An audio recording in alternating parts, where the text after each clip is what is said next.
একবার চোখ বন্ধ করে 1 সেকেন্ড ভাবেন, আজ আমরা যাদের রুহের মাগফিরাত কামনা করলাম, এই 20 বছরের ব্যবধানে, 30 বছরের ব্যবধানে, 10 বছরের ব্যবধানে, 50 বছরের ব্যবধানে, আবার এর পরের লোকেরা আমাদের রুহের মাগফিরাত কামনা করে। এটা কি পরিমাণ বাস্তবতা, কি পরিমাণ বাস্তব! এটাকে অস্বীকার করার, না বুঝার কিছুই নাই, মৃত্যুকে না বুঝার কিছুই নেই। কারণ এত বেশি জলজ্জান্ত আল্লাহ তাআলা এটা আমাদের সামনে দেখাইছেন, এত মানুষের মৃত্যু আল্লাহ আমাদের সামনে দেখাইছেন, এটাকে অস্বীকার করার, না বুঝার কিছুই কিছুই নেই। গাফেল সন্তান কোনো কিছুতেই যাকে কোনো আসর করে না। আহা, আপনারা জানেন না, আপনাদের এক এক ছেলের অবস্থা হলো কলিজাটা পাথর হয়ে গেছে, কোনো কিছুই তার কলিজা নাড়ায় না। এত শক্ত জানোয়ার যে খোদার 365 দিনে কোনো দিন ফজরের নামাজ পড়ে না, একদিনও না। মানুষের বাচ্চা এত বড় জানোয়ার হয় কেন? আরে তুই কোন মানুষের বাচ্চা? তুই কোন মার দুধ খাইলি? নাফরমান! কেমনে মানুষ হইল? এটা কি ধরনের মানুষ? একদিনও নামাজ পড়ে?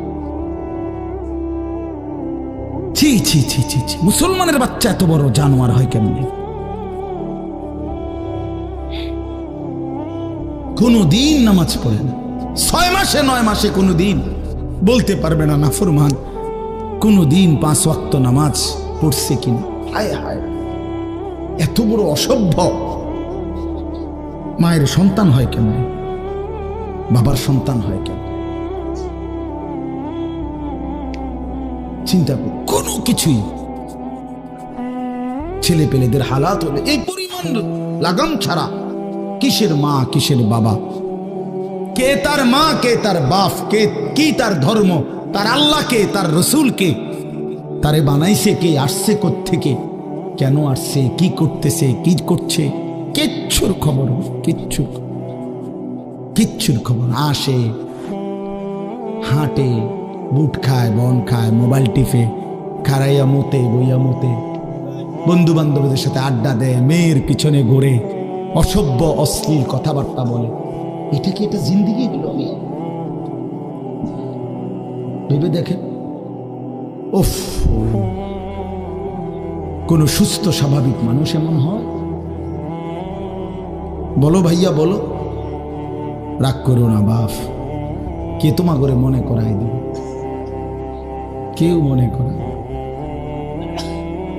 হা, বাবা মারও ফিকির শেষ, শুধু টাকা রোজগারের ফিকির। দেশে থাইকা পারো, নইলে বিদেশ গিয়া পারো, কোনো না কোনো ভাবে পয়সা রোজগার করো। টাকা রোজগার করলে মা বাপ খুশি, টাকা রোজগার না করলে না অখুশি, খালাস। এরপরে ইমান আছে কিনা, ইসলাম আছে কিনা, নামাজ আছে কিনা, কোরআন আছে কিনা, আল্লাহ চিনে কিনা, হালাল হারাম কিনা, জায়েজ না জায়েজ না, এত কিছু আমার দরকার। ফুতের জিগায়ও না যে ফুত কামাই যে করতেছ, কি হালাল কামাই করো না হারাম না, এত কিছুর দরকার কি? টাকা দিতেছে, খাইতেছে, ঘুমাইতেছে, বিল্ডিং করতে আসে, জমি কিনতে আসে, আপেল মালটা খাইতেছে। এক ছেলে আমারে নিজে বলছে, আমি সবার ব্যাপারে বলি না, এক ছেলে আমারে নিজে বলছে, হুজুর আমি একটা দেশের নাম বলছে, যেই দেশে আমার কর্মটা ছিল, চলে আসছে ওই দেশ থেকে। আমার বলছে, হুজুর আমার কর্মটা হলো এই, মদের বার, মদের হোটেলে নারী পুরুষ উলঙ্গ জিনা ব্যভিচার করে, আমার দায়িত্ব শুধু পাশে দাঁড়িয়ে মদের বোতল নিয়ে দাঁড়ায় থাকা, যতবার তারা চায় অতবার তাদেরকে মদ গ্লাসে ঢেলে দেওয়া, তাদের হাতে তুলে দেওয়া। এর বিনিময়ে আমার মাসে বেতন 2 লাখ টাকা। মুসলমান, মুসলমান, মুসলমানের সন্তান, বাংলাদেশের সন্তান। তো এই টাকা যখন বাবা খাচ্ছেন, বিল্ডিং করতেছে, কোনো টেনশন নাই। আমি আবারও বলছি, আমি সবার জন্য বলি, ওই বলছি দেখে অট্টা কইছি, কথা বুঝছেন? আমি তো নাম ঠিকানা বলি না।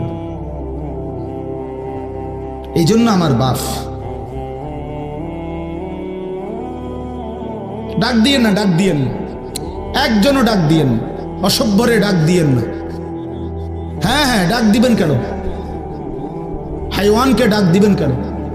শুনেন, আপনারাই শুনেন, এত এত মানুষ শুনতে হবে না। যদি আমার এই কথা একজনে বুঝেন, আমি মনে করি এতটুকুই আমার লাভ। দুইজন বুঝতে দুইজনই লাভ। আল্লাহ আমাদেরকে তৌফিক দান করে। চলেন, কোরআনুল কারীমের এই সূরাটি 99 নম্বর সূরা। 114টি সূরা কোরআন শরীফে, তন্মধ্যে এটা হলো 99 নম্বর, 30 নম্বর পারা।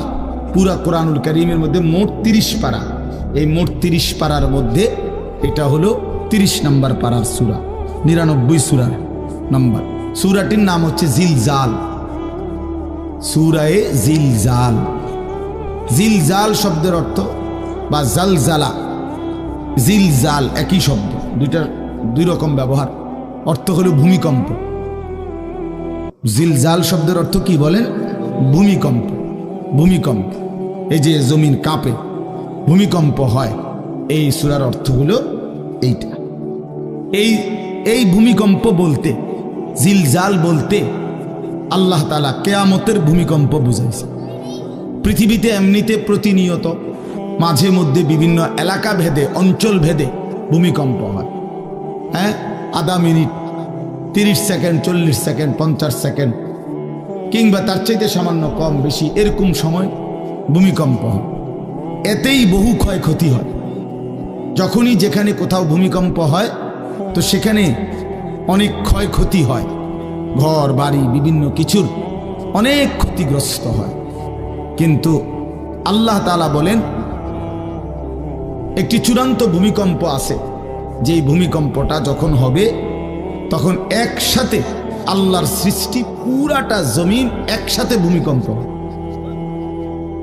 এবং সেটা কতক্ষণ থাকবে সেটা আল্লাহই জানে, সেটা আল্লাহই জানে। এরকম ভূমিকম্প হবে, আর সেই ভূমিকম্পটা হলো কিয়ামতের ভূমিকম্প। অর্থাৎ এই পৃথিবী ধ্বংস করার জন্য আল্লাহ তাআলা তার গোটা সৃষ্টি জগৎকে মৌত দিবেন। মৃত্যু দুই রকমের, একটা হলো ব্যক্তিগত পৃথক একক মৃত্যু, আর একটা হলো গোটা আলমের মৃত্যু। সবার যখন পৃথক মৃত্যু হয় তো এটারে বলে মৌত, আর গোটা পৃথিবীর যখন আল্লাহর সৃষ্টি সবটার যখন একসাথে মৃত্যু হবে সেটারে কয় কিয়ামত। সেটাই কিয়ামত, ওইটাও একটা মৃত্যু। আসমানের মৌত হবে, জমিনের মৌত হবে, সূর্য চন্দ্র গ্রহ নক্ষত্রের মৃত্যু হবে, অর্থাৎ সব কিছু শেষ হবে। তো এই যে কিয়ামত, এটা আমাদের ঈমানের অংশ, এটা হবেই হবে, এটা হবেই হবে। আখিরাত, কিয়ামত, এই পৃথিবী একদিন ধ্বংস হবে, শেষ হবে, এটা কোরআনুল কারীমের অসংখ্য আয়াতে আল্লাহ তাআলা বলছেন, বারবার বলছেন, বারবার, যে বান্দা যত সুন্দরী তোমার কাছে লাগে দুনিয়া, যত আকর্ষণীয় মনে হয় না কেন দুনিয়া, একে তো তুমিও থাকবে না, একে তো দুনিয়া নিজেই থাকবে। দুটোটা মনে রাখবে, না তুমি থাকবে স্থায়ী, না দুনিয়া থাকবে স্থায়ী, কোনোটাই না। তুমিও মৃত্যুবরণ করবা, একদিন দুনিয়ারও মৃত্যু হয়ে যাবে, দুনিয়ারও মৃত্যু হয়ে যাবে। প্রতিটা মানুষকে মরতে হবে, এটা আমরা সবাই জানি। কুল্লু নাফসিন যায়িকাতুল মাউত, সমস্ত আত্মা, সমস্ত প্রাণ, আল্লাহ তাআলা বলেন মৃত্যুর স্বাদ গ্রহণ করুন, মৃত্যুর স্বাদ গ্রহণ করুন। কুল ইন্নাল মাউতাল্লাযী তাফিররুনা মিনহু ফাইন্নাহু মুলাকীকুম। আল্লাহ তাআলা বলেন, হে নবী আপনি বলে দেন, ও দুনিয়াবাসী, মৃত্যু থেকে তোমরা যেখানেই পলায়ন করো না কেন, মৃত্যু তোমাদের সাথে সেখানে গিয়েই নিজেই মোলাকাত করুন, সাক্ষাৎ করুন। তুমি ডাকতে হবে না, মৃত্যু নিজেই আসে, মৃত্যু নিজেই আসে। আইনামা তাকুনু ইউদরিকুমুল মাউতু ওয়ালাউ কুনতুম ফি বুরুজিন মুশাইয়াদা। আল্লাহ বলে, তুমি যদি এমন একটা বিল্ডিং বানাও, ঘর বানাও, যে ঘরটা অনেক উঁচা, যে ঘরটার উপর দিয়া কেউ ভিতরে ঢুকতে পারবে না, যে ঘরটার মধ্যে একটা ছিদ্র নাই, একদম আটকানো, তো এরকম একটা ছিদ্রবিহীন সুউচ্চ ঘরও যদি তুমি বানিয়ে তার ভেতরেও তুমি আশ্রয় নাও, তো ইউদরিকুমুল মাউতু, মৃত্যু তোমার সেখানেই পৌঁছে। তোমার সেখানেই পৌঁছবে। প্রিয় ভাই আমার, বন্ধু আমার, নওজোয়ান সাথীরা আমার, মৃত্যু এক অনিবার্য বাস্তবতা, চিরন্তন বাস্তবতা। এটা গ্রহণ করতেই হবে। হাসলেও মরতে হবে, কাঁদলেও মরতে হবে, সুখেও মরতে হবে, দুঃখেও মরতে হবে। রাজপ্রাসাদ আর অট্টালিকার মানুষটাও মরে যাবে। জীর্ণ কুঠিরে যে লোক থাকে, হ্যাঁ, সেই লোকটাকেও মরতে হবে। জীবনে কোনোদিন দুঃখ দেখে নাই যে সেও মরে যাবে, জীবনে কোনোদিন সুখ দেখে নাই যে সেও মরে যাবে, সব মরে যাবে। এটাই সত্য, এটাই বাস্তবতা। অতএব মৃত্যু এক অনিবার্য বাস্তবতা, এটা গ্রহণ করতেই হবে। এটা যদি আমরা মনে রাখি, আমাদের জীবন অনেক সুন্দর হতো, অনেক সুন্দর হতো। রাসূলুল্লাহ সাল্লাল্লাহু আলাইহি ওয়াসাল্লাম বলছেন, আকসিরু যিকরা হাযিমিল লাযযাত ইয়ানি আল মাউত। আল্লাহর নবী বলেন, আমার উম্মত তোমরা বেশি বেশি ওই জিনিসটা স্মরণ করো যে জিনিস তোমাদের সমস্ত স্বাদ, আনন্দ, আহ্লাদ চিরতরে মিটায় দেবে, তোমারে চিরস্তব্ধ করে দেবে। জলজ্জান্ত মানুষটা আমাদের সামনে হাঁটতো, চলতো, উঠতো, বসতো, ঘুরতো, ফিরতো, হ্যাঁ, সেই মানুষটা মনে করেন আমার চোখের সামনে নাই, তার লাশ আমার সামনে। আহা, সেই লোকটা স্তব্ধ। পৃথিবীর কত মানুষ কত আওয়াজ করতেছে, কত শোরগোল করতেছে, কিন্তু এই লোকটা হাতও নাড়ে না, পাও নাড়ে না, চোখও মেলে না, আর কিছু করে না। এ কি আশ্চর্য বিষয়! চোখের সামনের এই মানুষটা নাই, কি হলো তার? কে তারে থামাই দিল? কে তারে স্তব্ধ করে দিল? এ তো আমার মতো ঘুরতো, ফিরতো, হাঁটতো। আহ, আমার আব্বারে আমি কত দেখছি, একদিন আমার আব্বা চলে গেলেন। আমার দাদারে আমি কত দেখছি, আমার দাদা একদিন চলে গেলেন। আমার জ্যাঠারে আমি দেখে আসছি, দোয়া করে আসছি, ফু দিয়ে আসছি। এক সপ্তাহ পরে দাদ জ্যাঠা ইন্তেকাল করলেন। আবার এক সপ্তাহ পরে আমি গিয়া জ্যাঠার জানাজা পড়াইছি। এই তো বাস্তবতা। যুবক ভাই, তুমিও মনে রাখো, বয়স্ক বাবা আপনিও মনে রাখেন। হাসান বসরি রহমতুল্লাহ আলাইহি একজন বড় বুজুর্গ ছিলেন। উনি বলতেন, তিনি যখন কোনো যুবককে দেখতেন আর বয়স্ক দেখতেন, তো তিনি যুবকদেরকে বলতেন, ইয়া মা'শারাশ শাবাব ইন্না যারআ কাদ তুদরিকুহুল আহাতু ক্বাবলা আন ইয়াবলুগা। তিনি উপদেশ দিতেন, হে যুবকগণ শোনো, সব ফুল, সব ফল, সব গাছ চারা পরিপক্ক পাকা পর্যন্ত পৌঁছায় না, তার আগেই অগণিত ফুল, অগণিত ফল, অগণিত চারা গাছ ঝরে যায়। এটা উনি মনে করাইতেন মৃত্যুর কথা। উনি এটা বুঝাইতেন, যুবক তুমি দেখো, একটা আম গাছের মধ্যে যতগুলো মুকুল ধরছে ফুল, সবগুলো আম হয় না। যতগুলো আম ধরছিল ছোট ছোট, সবগুলো বড় পাকা পর্যন্ত যায় না, তার আগেই ঝরে যায়। ঝরেই যায় বেশি, থাইকা যায় অল্প। তার মানে যুবক, কিশোর, তরুণ এই বয়সেই মৃত্যু হয় বেশি, বৃদ্ধ পর্যন্ত পৌঁছে কম। পুরা বাড়িতে অনেক সময় এমন হয় একজনও বয়স্ক লোক নাই, একজনও নাই। আমার ঘর, আমার বাপ চাচাদের যে ঘর, সেখানে আপনার এখন আমার চাচাতো ভাই, জ্যাঠাতো ভাই, আমার ভাই বেরাদর সব মিলাইয়া আমাদের ছেলে পেলে ভাই বাতিজা মিলে না হয়তো 60-70 জন আছি আমরা, কিন্তু আমাদের একজনও বয়স্ক লোক নাই। আমার দাদাও নাই, দাদিও নাই, জ্যাঠাও নাই, চাচাও নাই, আমার আব্বাও নাই, কেউ নেই। তাইলে কেন এমন হলো? তাহলে বোঝা গেল অধিকাংশই ঝরে যায়, কবরে চলে যায়, মৃত্যু হয়ে যায়। এই জন্য ধোঁকা না খাওয়া। আরেকটা হলো, বয়স্ক লোককে দেখলে উনি বলতেন, হাসান বসরি রহমতুল্লাহ আলাইহি, ইয়া মা'শারা শুয়ুখ, হে বৃদ্ধগণ। উনি তাদেরকে জিজ্ঞাসা করতেন যে, মা ইউনতাজারু বিসসারআ ইযা বালাগা, যখন কোনো ফসল পাইকা যায় তখন আর বাকি থাকে কি? কি বাকি থাকে? কাটা। কথা বলে না, কি বাকি থাকে? ক্বালু আল হাসাদ, বা কাটাটা বাকি থাকে, পাইকা তো গেছে। তার মানে আপনারা পাইকা তো গেছেন, বয়স তো হয়েই গেছে, আর শুধু মৃত্যুটা বাকি, আর শুধু মৃত্যুটা বাকি। তাইলে যুবককে বলতেন, তুমি ভেবো না তুমি বৃদ্ধ হবা, কারণ অসংখ্য ফুল তো আগেই ঝরে যায়, অসংখ্য ফল তো আগেই ঝরে যায়, অসংখ্য গাছ তো আগেই ঝরে যায়। আবার বৃদ্ধকে বলতেন যে আপনার তো আর কিছুই বাকি নাই, আপনি তো পাইকেই গেছেন, এখন শুধু কাটা, কবর, মৃত্যু ছাড়া আর বাকিটা কি? তাহলে মৃত্যু ভুলে না যাওয়া, মৌত ভুলে না যাওয়া। রাসূলুল্লাহ সাল্লাল্লাহু আলাইহি ওয়াসাল্লাম বলেন, কাফা বিল মাউতে ওয়াইজান।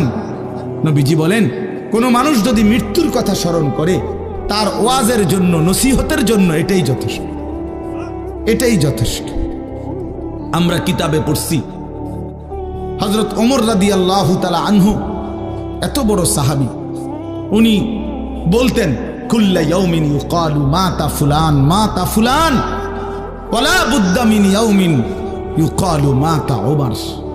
তিনি বলতেন, হায় শোনো, প্রতিদিন ঘোষণা হয় আজ অমুকের মৃত্যু হলো, অমুকের মৃত্যু হলো, অমুকের মৃত্যু হলো। অচিরেই একদিন ঘোষণা হবে আজ ওমরের মৃত্যু হলো, আজ ওমরের মৃত্যু হলো। উনি বলেন, এই ঘোষণা শুনবে খুব দ্রুত একদিন। এই জন্য বাপ, এই আমাদের ব্যক্তিগতভাবে প্রতিনিয়ত মৃত্যু হচ্ছে, ঠিক এভাবে আমরা তো মরছি, একদিন এই গোটা আলমের মৃত্যু হবে, একদিন এই গোটা সৃষ্টিটাই আল্লাহ তাআলা গোটায় ফেলবে। আচ্ছা, কি আশ্চর্য কথা, এটা কি অবাক করা। এক মিনিট যদি কেউ বিবেক দিয়া ভাবে, যারে বলে কি হুজুর, বলেন কি, এত বড় আসমান ভেঙে যাবে, এই সূর্য খসে পড়বে, চাঁদ খসে পড়বে। আল্লাহ তাআলা বলছে, ইযা সামাউন ফাতারাত, আসমান ভেঙে যাবে, ওয়া ইদাল কাওয়াকিবুন তাসারাত, তারকারাজি খসে খসে পড়বে, ইযা শামসু কুব্বিরাত ওয়া ইদাল কাওয়াকিবুন তাসারাত। আল্লাহ তাআলা বলছেন, সূর্যটা গুটায় ফেলা হবে, পাহাড়গুলো বালির মতো, তুলার মতো উঠতে থাকবে। ইদা রাজ্জাতিল আরদু রাজ্জা, এই জমিনের মাটিগুলো রেজা রেজা, পাউডার পাউডার হয়ে যাবে। ওয়া ইদাল বিহারু ফুজ্জিরাত, সমুদ্র, খাল, বিল, নদীর পানিগুলো সব টকবগে উতরাইয়া গরম হইয়া বাষ্পের মতো উড়ে যাবে। না কোথাও পানি থাকবে, না কোথাও গাছ থাকবে, না আসমান থাকবে, না জমিন থাকবে, কিছু না। আচ্ছা, এটা কেমন কথা, এটা কেমন আশ্চর্য বিষয়। এই গোটা আলমের মৃত্যু হবে। আল্লাহ তাআলা কোরআনুল কারীমে বিশ্বাস করেন, অসংখ্যবার এই কথা এটা বলছে, এটা হবেই হবে। ইদা ওয়াকাতিল ওয়াকিআ, আল্লাহ বলেন এই ঘটনাটা ঘটবে। লাইসা লি ওয়াকাতিহা কাযিবা, এই ঘটনা মিথ্যা মনে করার মতো কেহ নাই। যেদিন ঘটে যাবে তখন আর কারো কোনো মিথ্যাবাদী আর থাকবে না, অর্থাৎ কেউ আর অস্বীকার করার সুযোগ হবে না। চোখের সামনে দিন, চোখের সামনে দিন। কোরআন শরীফে একটা সূরা আছে, সূরা হজ। ওই যে আমরা হজ করি না, এই হজ সূরাটার নাম। এই সূরার শুরুতে আল্লাহ তাআলা এই পৃথিবী ধ্বংসের, কিয়ামতের একটা সাংঘাতিক বর্ণনা দিয়েছেন। ওইখানে আছে, আল্লাহ বলেন, ইয়া আইয়ুহান নাসুত্তাকু রাব্বাকুম, তোমরা আল্লাহকে ভয় করো। আর শুনো, ইন্না জালজালাতাস সাআতি শাইউন আযীম, নিশ্চয়ই কিয়ামতের ভূমিকম্প, জালজালা, এই যে বললাম জিলজাল এবং জালজালা অর্থ ভূমিকম্প। আল্লাহ বলেন কিয়ামতের ভূমিকম্প, ইসরাফিল যখন ফু দিবে, আমার এই পৃথিবী যখন ভাঙতে শুরু করবে, এই সৃষ্টি জগৎ পুরাটা যখন আমি আল্লাহ গুটায় ফেলবো, ওয়াসসামাওয়াতু মাতবিয়াতুম বিয়ামিনি, আল্লাহ বলেন 7 আসমান আমি আল্লাহ তাআলার হাতের মধ্যে গুটায় ফেলবো, গুটায় ফেলবো। তুমি জানো না আমার ক্ষমতা। কুল্লু মান আলাইহা ফান ওয়া ইয়াবকা ওয়াজহু রাব্বিক, সব শেষ করে দেব আমি, শুধু আমি আল্লাহই থাকব, শুধু আমি আল্লাহই থাকব। তো আল্লাহ তাআলা বলেন, এই ইসরাফিল ফু দিলেই, শুরু করলেই জমিনে ভূমিকম্প শুরু হবে। ইন্না জালজালাতাস সাআতি শাইউন আযীম, আল্লাহ বলেন নিশ্চয়ই এই কিয়ামতের ভূমিকম্প, এটা শাইউন আযীম, বড়ই ভয়ানক, বড়ই মারাত্মক। কারণ দুনিয়ার ভূমিকম্প, এক নাম্বার হলো বর্তমানের ভূমিকম্প কখনো 30 সেকেন্ড, কখনো 40 সেকেন্ড, কখনো 47 সেকেন্ড, 50 সেকেন্ড, এই সেকেন্ড মিনিট না, 47 মিনিট নি ভূমিকম্প হয়। কথা কর না কেন? 30 মিনিট ভূমিকম্প হয়। 30 মিনিট ভূমিকম্প হইলে আমাদের 14 গোষ্ঠী থাকবে মিনিট। 30 সেকেন্ড, 40 সেকেন্ড হয় ভূমিকম্প।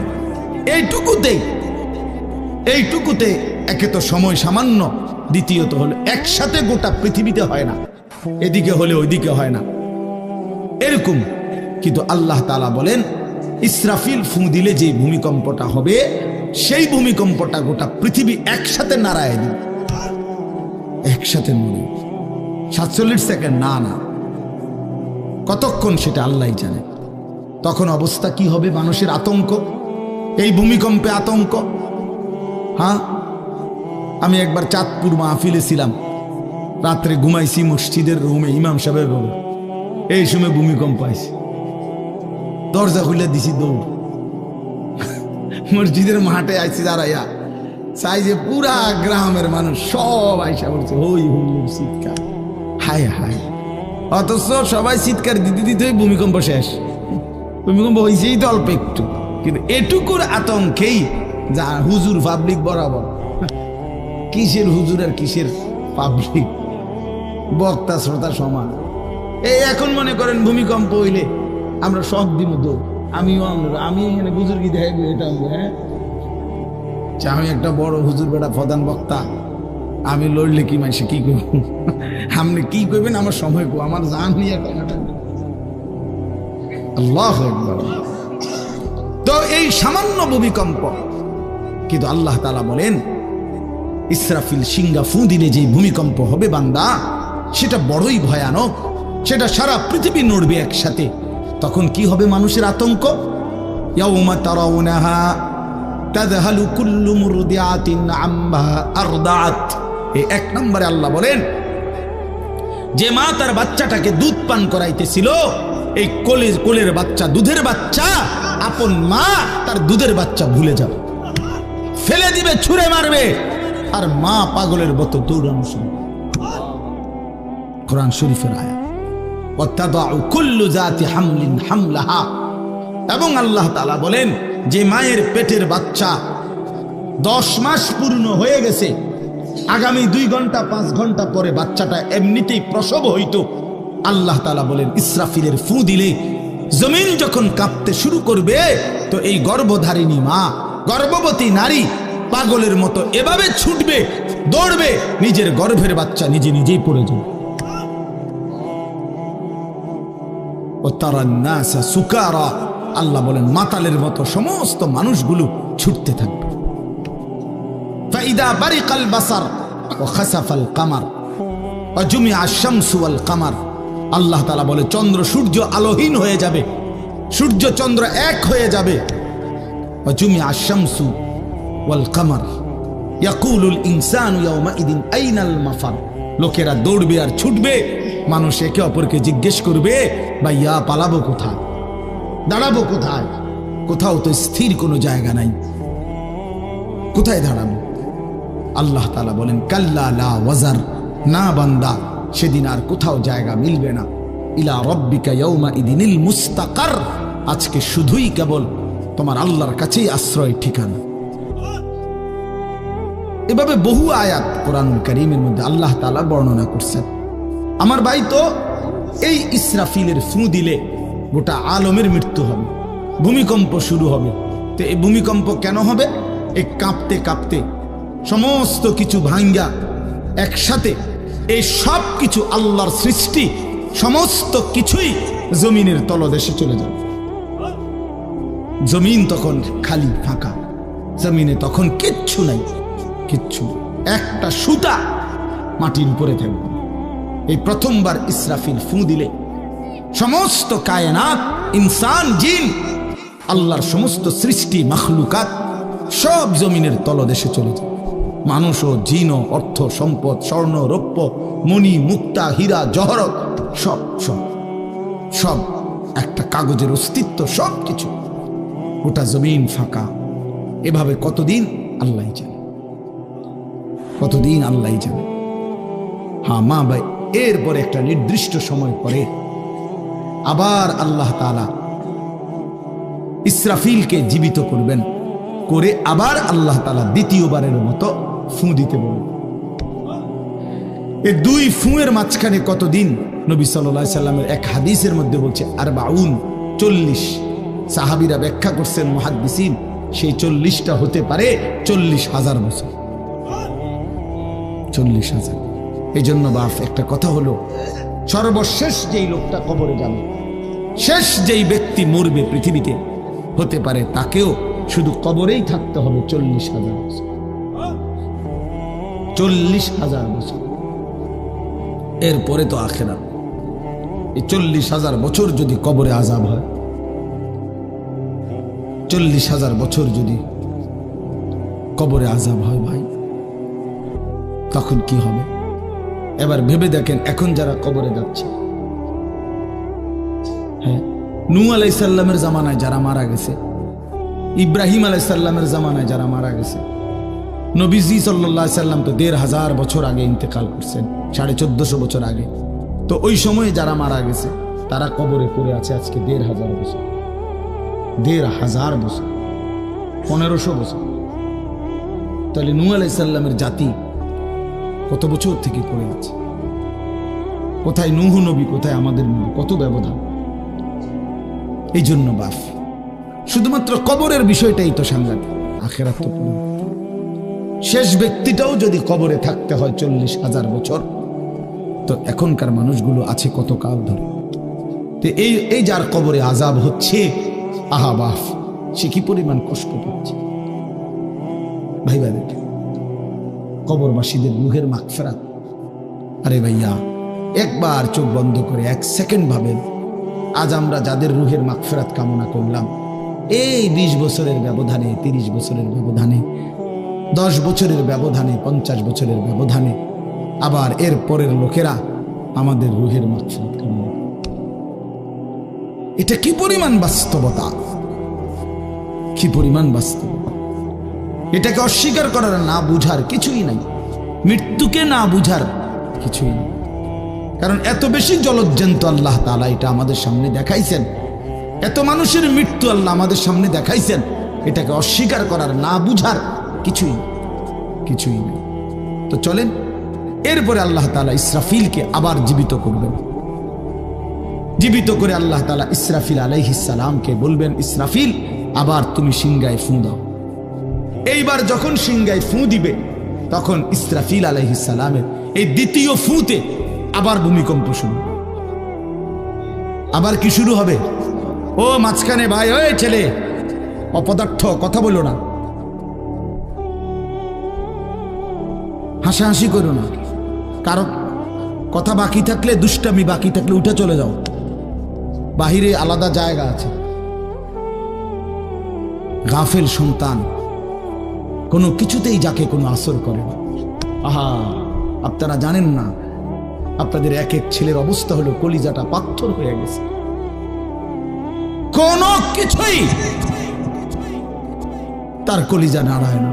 এত শক্ত জানোয়ার যে খোদার 365 দিনে কোনো দিন ফজরের নামাজ পড়ে না, একদিনও না। মানুষের বাচ্চা এত বড় জানোয়ার হয় কেন? আরে তুই কোন মানুষের বাচ্চা? তুই কোন মার দুধ খাইলি? নাফরমান! কেমনে মানুষ হইল? কি ধরনের একদিনও নামাজ পড়ে? ছি ছি ছি ছি ছি! মুসলমানের বাচ্চা এত বড় জানোয়ার হয় কেমনে? কোনদিন নামাজ পড়ে না, 6 মাসে 9 মাসে কোনদিন বলতে পারবে না নাফরমান কোনদিন 5 ওয়াক্ত নামাজ পড়ছে কিনা। হায় হায়, এত বড় অসভ্য! মায়ের সন্তান হয় কেমনে?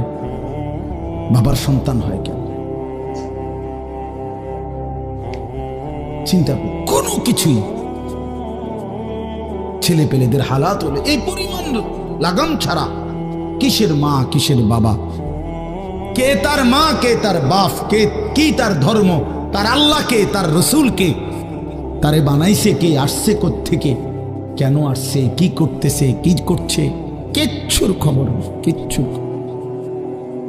খবর। আসে, হাঁটে, বুট খায়, বন খায়, মোবাইল টিপে, খাড়াইয়া মতে, বইয়া মতে, বন্ধু বান্ধবীদের সাথে আড্ডা দেয়, মেয়ের পিছনে ঘোরে, অসভ্য অশ্লীল কথাবার্তা বলে।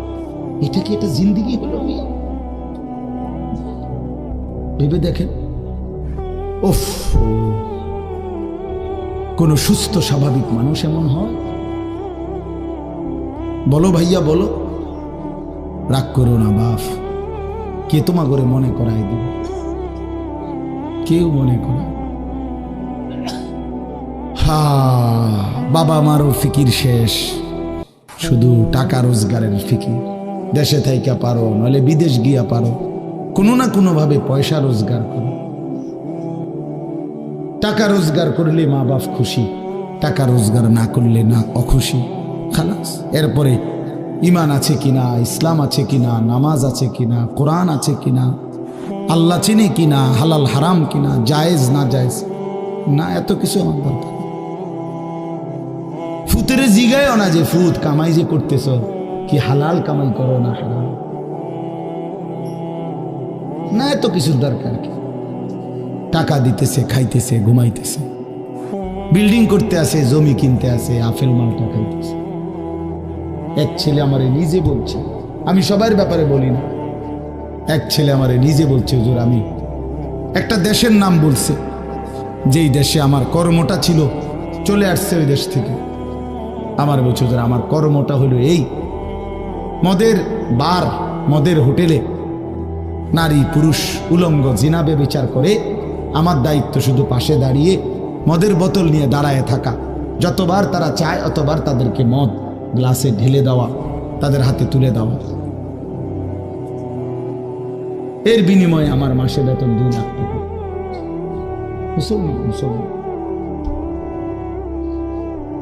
মুসলমানের সন্তান, বাংলাদেশের সন্তান। তো এই টাকা যখন বাবা খাচ্ছেন, বিল্ডিং করতেছে, কোনো টেনশন নাই। আমি আবারও বলছি, আমি সবার জন্য বলি না, ওই বলছি দেখে অট্টা কইছি, কথা বুঝছেন? আমি তো নাম ঠিকানা বলি না। এই জন্য আমার বাপ, ডাক দিয়েন না, ডাক দিয়েন না, একজনও ডাক দিয়েন না, অসভ্যরে ডাক দিয়েন না।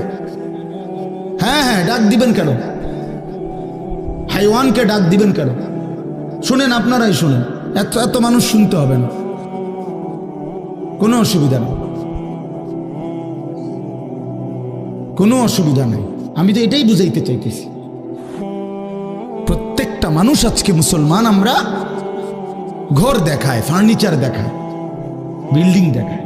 হুজুর দোয়া করেন, ঘরটা করছি, হুজুর দোয়া করেন। কিতা দোয়া করতে হবে না, কিতা দোয়া করতে, বিল্ডিং এর দোয়া কিতা? আবার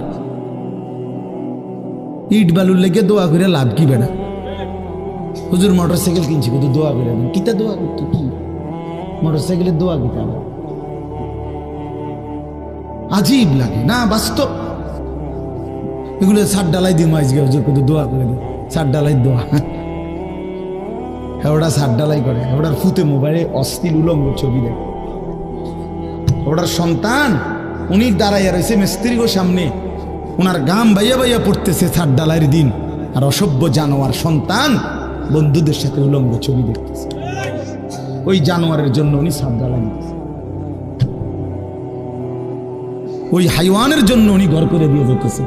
উনি কবরে জায়গা ঘর করে দিয়ে গেছে, এর জন্য ঘর করলেন?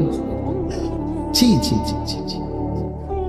আমার দেওয়া ঘরে আমার কষ্টের কমাইয়ে এখানে বসে বসে রঙিন ছবি দেখবে, উলঙ্গ দৃশ্য দেখবে ঘরে শুয়া শুয়া সারা রাত।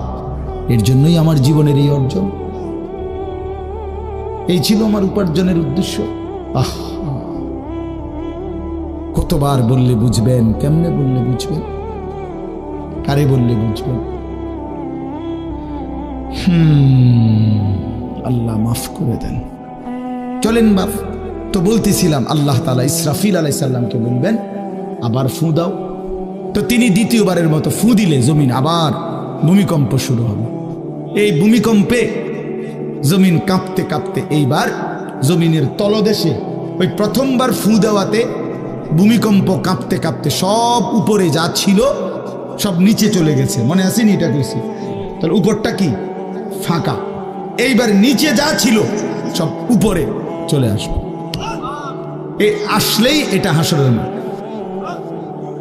সমস্ত নিচের জিনিস যা কিছু, একেবারে মানুষ, গরু, ছাগল, হাঁস, মুরগা, জিন, ইনসান, গদ, দুয়ার, বাজার, ব্যবসা, দোকান, টাকা, হীরা, জহরত, মণি, মুক্তা, টাকা পয়সা, অর্থবিত্ত, সব সোজা কথা জমিনের তলদেশের সব কিছু জমিনের উপরে উঠে আসবে। এই উঠে আসলেই এইটা হাসরের মাঠ। এইটা, এই হাসরের মাঠ কোনটা জানেন? এই যেখানে বসে আছেন এখন, এটাই হাসরের মাঠ। এই জমিনের উপরেই হাসরের মাঠ। বাকি শুধু আল্লাহ কোরআন বলছে ইদাল আরদু মুদ্দাত, আমি আল্লাহ জমিনটাকে টেনে আরো লম্বা করে দেব, আরো বড় করে দেবো, আর কি প্রশস্ত করে দেবো। কারণ ওই যে পিসের মানুষ খারাপ লাগবে না? মানুষ তো দাঁড়াই বসেই আদম আলাইহিস সালাম থেকে নিয়া, মানুষ বেশি না? মানুষ, গরু, ছাগল, হাঁস, মুরগা, জিন, ভূত সব খারাপ না? সব দাঁড়াবে তো। এই জন্য আল্লাহ তাআলা বলেন জমিন আমি প্রশস্ত টেনে দিব, লম্বা করে দিব, এতটুকু। বাকি এটাই হাসরের মাঠ, এটাই হাসরের মাঠ। এই কথাটাই এখানে আল্লাহ তাআলা উল্লেখ করছে। ইদা জুলজিলাতিল আরদু জিলজালাহা, যখন দ্বিতীয়বারের মতো ইসরাফিলের ফু দিলে জমিনের ভূমিকম্প শুরু হবে। ওয়া আখরাজাতিল আরদু আসকালাহা, আল্লাহ তাআলা বলেন তখন জমিন তার তলদেশে যা ছিল সমস্ত জমিনের তলদেশে, এগুলো এতদিন জমিনের বোঝা ছিল, বোঝা মানে মাটির নিচে, এগুলো সে মনে যেন ফুজা কান্দে লইছে। এবার ওয়া আখরাজাতিল আরদু আসকালাহা, জমিন তার বোঝা মানে জমিনের তলদেশে যা ছিল সে এবার তা জমিনের উপরে উঠাই দিল, উপরে উঠাই দিল। এরপরে আশ্চর্য কথা শুনেন, এরপরের কথাটার জন্য রাসূলুল্লাহ সাল্লাল্লাহু আলাইহি সাল্লাম হাদিসে বলছেন, এই ভাই শুনেন, ছেলেরা তোমরাও শোনো। নবী সাল্লাল্লাহু আলাইহি সাল্লাম বলেন এই জমিনের তলদেশ থেকে যখন সবকিছু উপরে উঠে আসবে তখন অর্থ সম্পদ, হীরা জহরত, মণি মুক্তা, স্বর্ণ রৌপ্য এগুলো স্তূপ আকারে উঠে আসবে জমিনের উপরে, মানে হাসরের মাঠে। তো নবীজি একেবারে স্পষ্ট হাদিস, নবীজি সাল্লাল্লাহু আলাইহি সাল্লাম বলেন তখন এই স্বর্ণ রৌপ্য, টাকা পয়সা, হীরা জহরত এগুলো, এই অর্থ সম্পদগুলো আল্লাহর কুদরতে কথা বলবে। স্বর্ণের টুকরা কথা বলবে, কথা বলবে, রৌপ্যের টুকরা কথা বলবে, এগুলো কথা বলবে।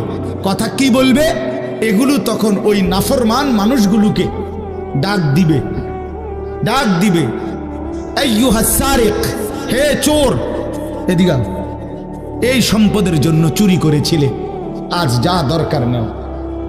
আইয়ুহাল কাতি', হে ডাকাত, এদিকে আও, এদিকে আসো, এই সম্পদের জন্য ডাকাতি করছিল, আজ নাও। হে আত্মীয়তার, আইয়ুহাল কাতি', আত্মীয়তার সম্পর্ক ছিন্নকারী ব্যক্তি, আসো। এই জন্য ভাইয়ের সাথে যুদ্ধ করছো, বোনের সম্পদ নষ্ট করছো, চাচারে সম্পত্তি দাও নাই, এই জন্য, এই দুনিয়ার জন্য নাও, এখন না, এখন যা লাগে নাও।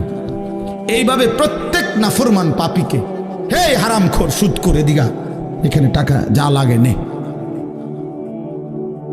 নে বাটপার, এখান থেকে টাকা নে, কি পরিমাণ টাকা দরকার ছিল নে। এইভাবে রাসূলুল্লাহ সাল্লাল্লাহু আলাইহি সাল্লাম বলেন দুনিয়ার এই সম্পদগুলো কথা বলবে আর ডাকবে। ডাকলে মানুষ, আচ্ছা এটা তখন কেরম লিখবো? কথা বোঝেন নাই? এডিজন কথা বলবে, ডাকাডাকি করবে, মানুষ কি বলবে? লোকেরা তো সবাই দাঁড়াইছে, মানুষও তো দাঁড়াইছে, তারারই তো ডাকতেছে, তো তারা কি বলবে? ওয়াকালাল ইনসানু মা লাহা, আল্লাহ নিজেই বলতেছে, লোকেরা তখন মানুষগুলো বলবে মা লাহা, এটা কি হলো?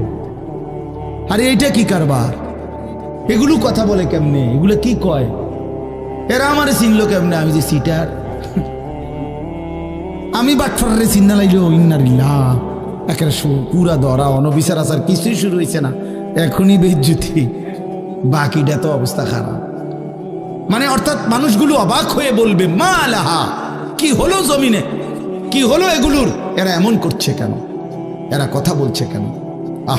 আল্লাহ বলেন ইয়াউমাইদিন তুহাদ্দিসু আখবারাহা, আল্লাহ তাআলা বলেন বান্দা হে কি দেখছো হবে, এই মাত্র দেখলা স্বর্ণ রূপ্য টাকা পয়সা কথা বলে, এখন না দেখবা আসল খেলাটা।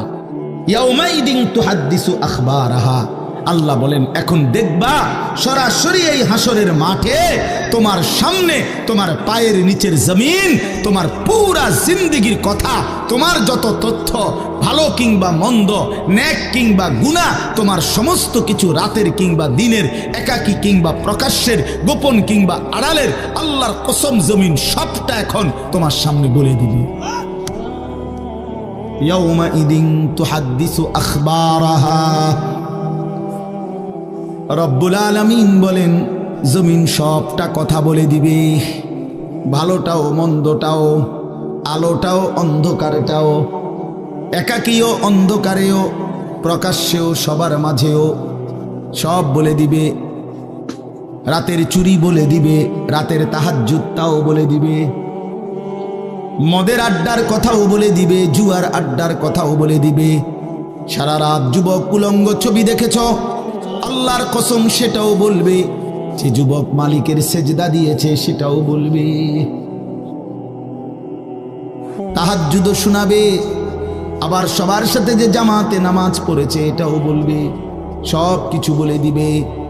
আল্লাহ বলেন যদি মানুষ ভাবতে চাও জমিন কিভাবে কথা বলে, স্বর্ণরৌপ্য কিভাবে কথা বলে, আল্লাহ বলেন বিআন্না রাব্বাকা আওহা লাহা, আল্লাহ তাআলা আদেশ করেছেন বলেই কথা বলে। আল্লাহ বললে, হুকুম করিলে আল্লাহর গোটা কায়নাত, গোটা সৃষ্টি জগৎটাই কথা বলে।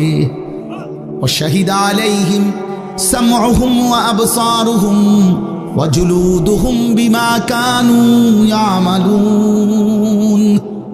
আল্লাহ বলে হাসরের ময়দানে বান্দা তোমার কান, তোমার চোখ, তোমার সারা দেহের চামড়া, জুলুদুহুম তোমার সারা দেহের চামড়া, হাসরের ময়দানে তোমার পুরা জিন্দেগির কর্মকাণ্ড বলে দিবে। চামড়াগুলো বলবে, চামড়া মানুষের শাহওয়াত চামড়াতে। এই জন্য সমস্ত যৌনতার ঘটনা, অসভ্যতার ঘটনা শরীরের চামড়া বলে দিবে। মানুষের শাহওয়াত চামড়া, কথা বুঝছেন কিনা? হ্যাঁ, চর্মে চামড়ার মধ্যে শাহওয়াত, কামনা বাসনা, যৌন চাহিদা। এই জন্য যত লোক দেখবেন বিভিন্ন হসপিটালে, যত ডাক্তার চর্মরোগের ডাক্তার, তত লোক যৌন রোগেরও ডাক্তার। হ্যাঁ, চর্ম ও যৌন রোগ বিশেষজ্ঞ, এটা একই বিষয়, একই চ্যাপ্টার। চামড়া মানে আল্লাহ তাআলা বলেন তোমার চামড়া বলে দিবে কত রাত কত দিন নারীর প্রতি অবৈধ আগ্রহ, অস্থিরতার, বেহায়াপনার, অসভ্যতা করেছিলে।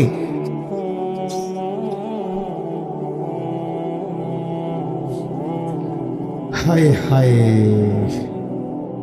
বিআন্না রাব্বাকা আওহা লাহা, আল্লাহ বলেন আমি আল্লাহ হুকুম করেছি বলে কথা বলি। এই জন্য আল্লাহ হুকুম করিলে চামড়াও কথা বলে, কানেও কথা বলে। এখন কি কানে কথা বলে? কিন্তু সেদিন বলল চোখেও কথা বলল। এখন চোখ কথা বলে না, মানে সবকিছুর জবান খুলল, সবকিছু। আপনারা বলেন আমরা তো মনে করি জিহ্বায় কথা বলে না, জিহ্বায় কথা বলে না, আল্লাহর হুকুম হইলে কথা বলে। নাহলে যেই লোক বোবা তারও তো জিহ্বা আছে না, তো সে কথা বলে না। যে লোক কানে শুনে না, তো তার কি আপনার এইভাবে কান বলতে কিছু নাই, তো সে শুনে না কেন, কথা বলেন না কেন? আল্লাহর হুকুম। যার চোখ, যে চোখে দেখেন, এই যে জুয়েল ভাই, আমি মূলত তার মহব্বতেই মাহফিলটা দিছি। তো এই যে দেখে না, তো তার এভাবে তো চোখ আছে, সে দেখে না কেন? আল্লাহ তাআলার হুকুম নাই বলে দেখে, ঠিক কিনা বলেন না কেন? মজার বিষয় হলো রাসূলুল্লাহ সাল্লাল্লাহু আলাইহি সাল্লাম হাদিসে স্পষ্ট বলেছেন, বিশ্বাস করেন, একেবারে বিশুদ্ধ হাদিস। আল্লাহ তাআলা তার দুইটা চোখ নিয়ে গেছে, নবীজি বলছেন সে যদি সবর করে আল্লাহর হুকুমের উপরে চলতে পারে, রাসূলুল্লাহ সাল্লাল্লাহু আলাইহি সাল্লাম বলেন আল্লাহ তাআলা তাকে এই দুইটা চোখ নিয়ে যাওয়ার কারণে, অন্ধ বানানোর কারণে সে যে সবর করলো, আল্লাহ রসুল বলছেন আল্লাহ তাআলা নিশ্চিত তাকে জান্নাত দান করবে। এই জন্য তুমি ভাই সবর করো।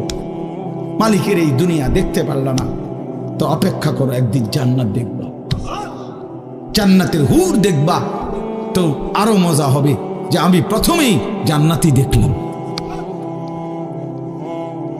জান্নাতই দেখলাম। যা মালিক দুনিয়া দেখলাম না তোমার, তুমি আমারে জান্নাত দেখাই। আল্লাহ তৌফিক দান করেন। ইয়াউমাইদিন ইয়াসদুরুন নাসু আশতাতান লিয়ারাউ আ'মালাহুম, আল্লাহ বলেন তখন দলে দলে ফেরেশতারা মানুষগুলোকে লাইনবদ্ধ সারিবদ্ধ করে দলে দলে বানাবে। লোকেরা পরস্পর, প্রত্যেকটা মানুষকে ফেরেশতারা আলাদা আলাদা গ্রুপ বানিয়ে দেবে হাসরের ময়দানে। তখন প্রত্যেকে এই গ্রুপে গ্রুপে দলে দলে লিউরাউ আমালাহুম, নিজেদের আমল নামা, নিজেদের আমল দেখবার জন্য সামনে এগিয়ে যাবে। অর্থাৎ প্রত্যেককে তার আমল নামা দেখবার জন্য, দেওয়ার জন্য নির্দিষ্ট জায়গায় নিয়ে আসবে। নেওয়ার পরে সেখানে প্রত্যেকের ফাইল, প্রত্যেকের খাতা আমল নামা তার হাতে তুলে দেওয়া হবে। দিলেই সে দেখবে। আল্লাহ বলতেছেন ফামান ইয়ামাল মিসকালা যাররাতিন খায়রান ইয়ারা, এক বিন্দু, এক অণু পরিমাণ, পরমাণু পরিমাণ, সামান্য থেকে সামান্য পরিমাণও নেকি, কল্যাণ, তাও তুমি দেখতে পাবা। ওমান ইয়ামাল মিসকালা যাররাতিন শাররান ইয়ারা, বিন্দু থেকে বিন্দু মন্দ যা করেছিলে তাও তুমি দেখতে পাবে। এক জাররা, মূলত জাররা বলে তাফসীরের মধ্যে লিখছে লা ওয়াজনা লাহু লা জিনাতা লাহা, যেটার কোনো ওজন হয় না, এত সামান্য, এত সামান্য, ওজন নাই, মানে 100 গ্রামও না, 10 গ্রামও না, 1 গ্রামও না, আধা গ্রামও না, এত সামান্য, এটার কোনো ওজন নাই, ওজন নেই, ওজন আসে না আর কি, ওজনে হয় না, এরে বলে জাররা। তাফসীরের মধ্যে লিখছে কোন ব্যক্তি, হযরত আব্দুল্লাহ ইবনে আব্বাস বলেন, কোন ব্যক্তি যদি মাটিতে এমনি হাত মারে, মানে হাত লাগাইয়া আবার উঠাই লাইছে, তখন এই যে বালুগুলো লাগছে, এই বালুর যেগুলো হাত থেকে ঝরে পড়ে কণা, এগুলো তার চাইতে সামান্য এক জাররা। আমার উস্তাদ বলছিলেন ছাত্র জীবনে আমাদেরকে যে মানুষ যে কাপড় ধুইয়া চিপে, কাপড় এমনি চিপ্পা রোদ্রে দেয় না, মানে চিপ্পাই তো ফানি ফালায়, তো কাপড় চিপ্পা সাইরা মানুষের একটা স্বভাব হইল রৌদ্র দেওয়ার আগে এটার একটা ঝাড়া মারে, লুঙ্গিটারে একটা আগে কি মারে, ঝাড়া দিয়া এরপরে দেয়। এই যে লুঙ্গিটা ঝাড়া দিলে যে ছোট্ট ছোট্ট পানির ফোঁটা ছিটকাইয়া পড়ে, এই ফোঁটা এগুলো পিচ্ছি পিচ্ছি, এগুলো এক একটা জাররা, অথবা তার চাইতে ছোট। এটার ওজন আসবে না, এটা 1 গ্রামও হবে না, আধা গ্রামও হবে না। এই সামান্য ভালোটাও তুমি দেখবা, মন্দটাও দেখবে। কেমনে আড়াল করবেন ভাই? নিজেকে আড়াল করবেন কেমনে বাপ? যুবক তুমি কেমনে আড়াল করবা? কোরআন শরীফে আছে, আল্লাহ বলেন ইয়াউমা তুবলাস সারাইর, বান্দা আমি হাসরের ময়দানে তোমার অন্তরের গোপন বিষয়গুলো, যেগুলো কেউ শুনে নাই, তুমিও বলো নাই, বলে দেব। হ্যাঁ, আফালা ইয়ালামু ইযা বু'সিরা মা ফিল কুবুর ওয়া হুসিলা মা ফিস সুদূর। আল্লাহ তাআলা বলেন এই বুকের ভিতরে, অন্তরের ভিতরের যেই কথাগুলো, সেগুলো খুলে দেব। এই জন্য আজকে আমার কথা এখানে শেষ। আমি এতটুকু কথাই বলতে চাই, এই 99 নম্বর সূরাটা আমাদেরকে এই কথার সবক দিচ্ছে যে আমরা আমাদের জিন্দেগির 1 সেকেন্ড, একটি নিঃশ্বাস আড়াল করবার সুযোগ নেই। হিসাব দিতে হবে, হিসাব দিতে হবে। 1 মিনিট, 1 সেকেন্ড, 1 পলক, 1 লম্হা, 1 মুহূর্ত আমাদের আড়াল করবার সুযোগ নাই ভাই। ভালোটার প্রতিদানও নিতে হবে, মন্দটারও প্রতিদান নিতে হবে। তাইলে কেন জীবন নষ্ট করব? কেন হায়াত নষ্ট করব? আমার অনুরোধ রইল, যতগুলো যুবক ছেলে আছো ভাই, তোমাদের কাছে অনুরোধ, মৌলানা কথা বলবে, এরপরে আরো একটু বয়ান হলে এরপরে দোয়া হবে, কিন্তু আমার মাঝখান দিয়ে এই কথাটাই আমি অনুরোধ করে বললাম, প্রত্যেকেই দয়া করে আল্লাহর ওয়াস্তে নিজের জীবনের কদর করো ভাই। আমার এটাই শেষ কথা। যুবক ছেলেরা, তুমি আমার সাথে এখন যাইবা না, আমিও তোমার সাথে যাব না। এই দুনিয়াও যেমন আমি আলাদা চলে যাচ্ছি, আপনারাও আলাদা চলে যাবেন, কিন্তু বাস্তব কথা হলো আমি আপনি প্রত্যেকে আলাদা আলাদা কবরে আখেরাতে আল্লাহর সামনে মুখোমুখি হইতে হবে।